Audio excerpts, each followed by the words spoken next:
Wow, David, quite an ordeal getting things going today. How are you? I'm all right. I can understand the challenges. You're on the road and you're trying to fit everything up, and it's a pretty complicated setup. Yeah, exactly. And the thing is, I've got a lot of new equipment to try to make the show on the road better, and it's the Hmm. first time I'm setting it up.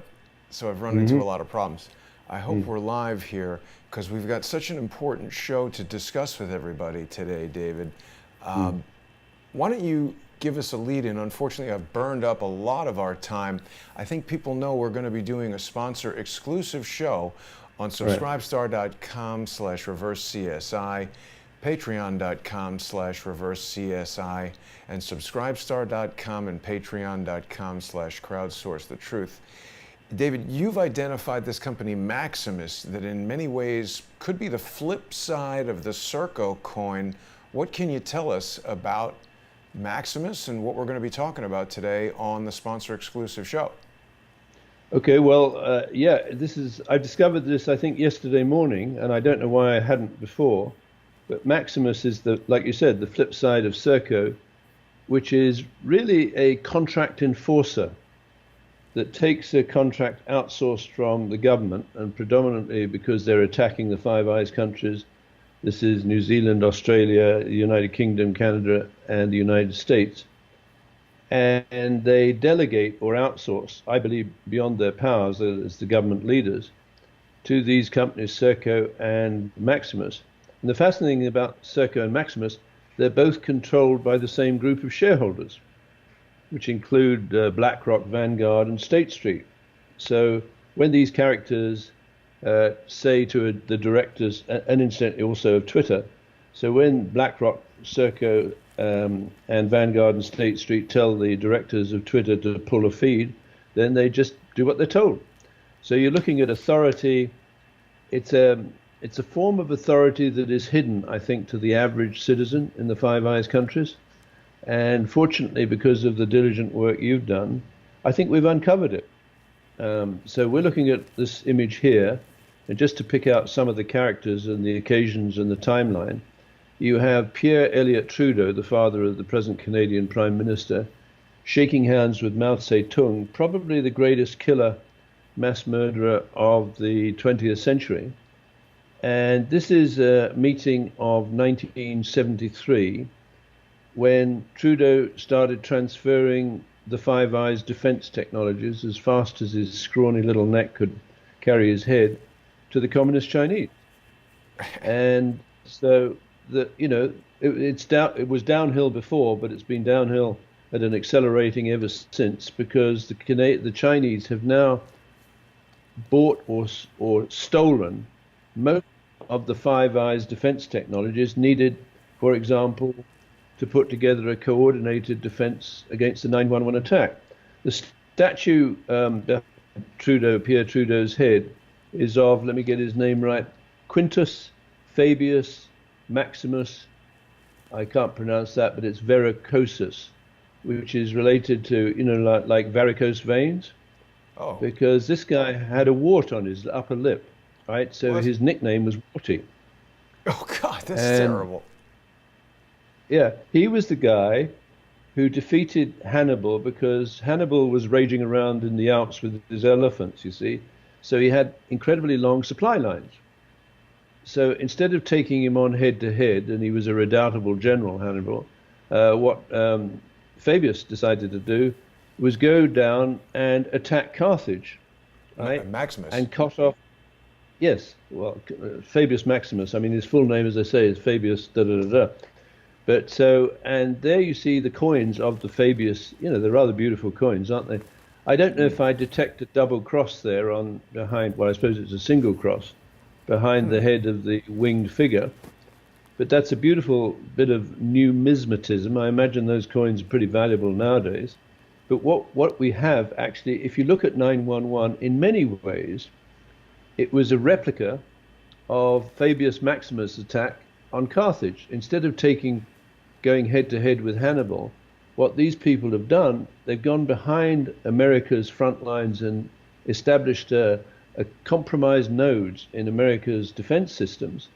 And they were able to pull off the 911 attack and we're still sucking air going after, well, bin Laden's dead, but the attack was from within and from Canada on the United States, and we're bearing the consequences of not solving that crime.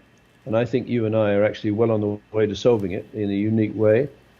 So other parts of this collage, you've got Justin Trudeau, the present Prime Minister of Canada, with his tattoo, which of course is emblematic of that mural outside Starnet, or within the vicinity of Starnet, which shows a First Nations family presided over by an eagle, which can be interpreted as a warning, right?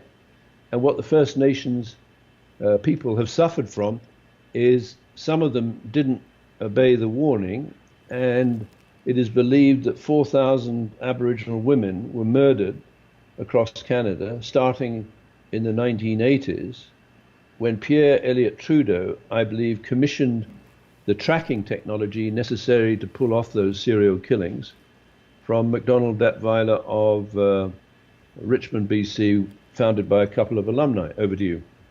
Yeah. Now, David, because of my technical difficulties in getting all this new equipment set up in the hotel here, we only have about 5 minutes more on our YouTube lead-in, so I'm glad you've been able to kind of explain the parameters to everybody. We're going to go in depth when we continue on subscribestar.com/reversecsi, patreon.com/reversecsi storyboards, and subscribestar.com and patreon.com/crowdsource the truth. You know, the other thing I did when I was composing this image, because I think a lot of people know by now that what you and I basically do is we have a conversation usually the day before the show, a couple days before the show, and you kind of fill me in on your new discoveries, and we brainstorm a bit in putting these images together. And this mural in the background is painted right near 425 Carroll Street. So it does depict a First Nations family and a pretty scary looking bird with all these kind of graphics, and bird seems to have its own tattoos. I don't think I've ever seen an eagle with this kind of colored markings on it, but it does really stylistically resemble the tattoo of Justin Trudeau. And in looking for this image, you know, we've seen that tattoo on Trudeau a couple of times, but I found a number of articles that were asking a question that I've had, which is Justin Trudeau the only world leader who has a tattoo? I don't think I don't think President Stupid Joe has any, and you know, there's not too many world leaders that have them, but that's a really distinctive, gigantic, and interesting tattoo. Just in the next 3 minutes, David, can you address that and just let people know exactly what we're going to be talking about when we go over to the sponsor exclusive segment? Yeah, sure.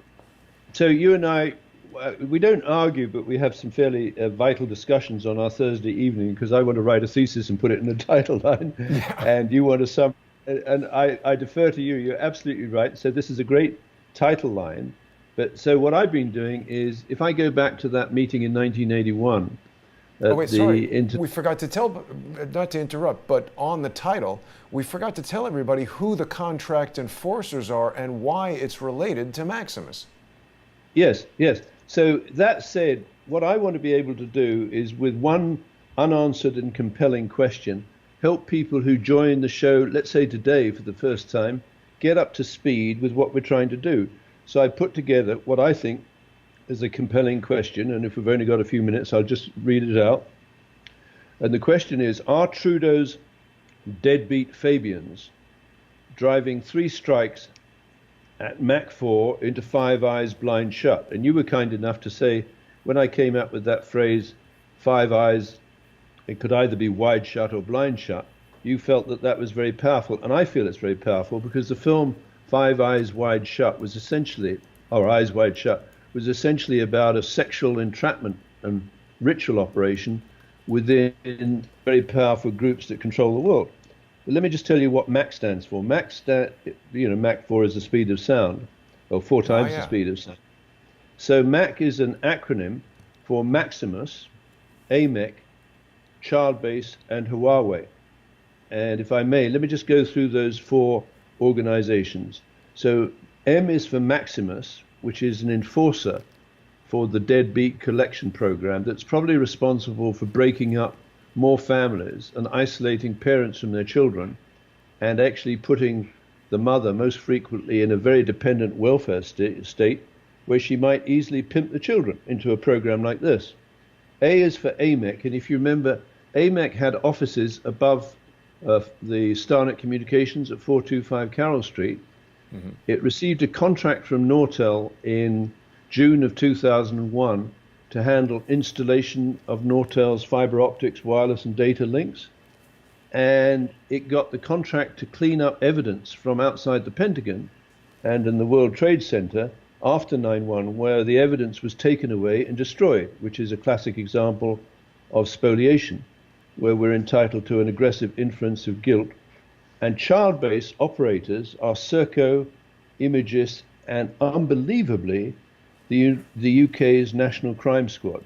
And what child-based does, it tracks pedophiles or suspected pedophiles, images of child abuse, and I believe it operates as an extortion and blackmail racket by following people around the world through, example, international pedophile rings like that created and directed by Justin Trudeau's roommate, Christopher Charles Ingvaldson. Huawei is facing a RICO charge in Brooklyn. So you put those together, what I've discovered is the same group of shareholders control all of those entities. Maximus, Huawei, although people nominally think it's controlled actually through China, it's actually controlled by the people who sold or allowed Huawei to steal intellectual property from the Five Eyes countries. Over to you. Yeah, and there's a lot of people, particularly people who are trying to sue me, who try to equate things that we say here with the 17th letter of the alphabet. I think, David, I speak for both of us when I say we believe that that is a trick, a trap, a psychological operation, and something that you and I have never supported or paid very much attention to. But the fact that the roommate and very close friend of world leader Justin Trudeau was arrested for running a child porn ring, that's just an undisputed fact that you and I speak about. It doesn't have anything to do with the 17th letter of the alphabet. So I just want to make sure people understand that you and I approach things from a very evidence-oriented standpoint. We're not interested in sealed indictments and 4 years worth of rumors about things that don't appear that they're going to happen. You and I are really trying to examine this network of corporate entities that control these things. And you've brought to my attention this the British Columbia Family Maintenance Enforcement. It's such a strange name. Yeah. Just we got to. May I just interrupt here? What is an even stranger name for me is the 1998 introduction of a modification to the Child Support Act by Bill Clinton. And right. The name of that act, if I've got it right, is Deadbeat Parent Punishment Act. Well, whoever put that act together with that terminology is basically an enemy of any family that is subjected to this kind of division or divide and rule of the family itself by taking the father and the mother, splitting them off, and basically, I think, playing what I call an iterative prisoner's dilemma game, where the father is forced to pay up money, which if he doesn't pay, he goes to jail. The mother is forced to accept this money on the terms that the government enforcement contractor gives her, which may include taking a child and putting them in one of these international pedophile rings. So it's a complete disaster, it's a nightmare, and it's obscenity. And I believe the people who are the victims of this and the monitoring of the COVID movement, they should have Maximus and AMEC and Childbase and Huawei joined in that RICO charge in Brooklyn. Over to you. Yeah, and I'm sorry we didn't have more time to flesh this out in the YouTube preview, but we are going to talk about how the tracking and tracing programs that they're talking about bringing in for COVID-19 are related to all of these things with this family enforcement and the Jerome Lemelson patents and so many of the things that you've been talking to us about for years. But we do need to make our transition now, David, to the sponsor exclusive segment. I'm looking forward to seeing everybody there. This whole entire road trip could not happen without the generous sponsorship of our Patreon and Subscribe Star viewers. David, I'll see you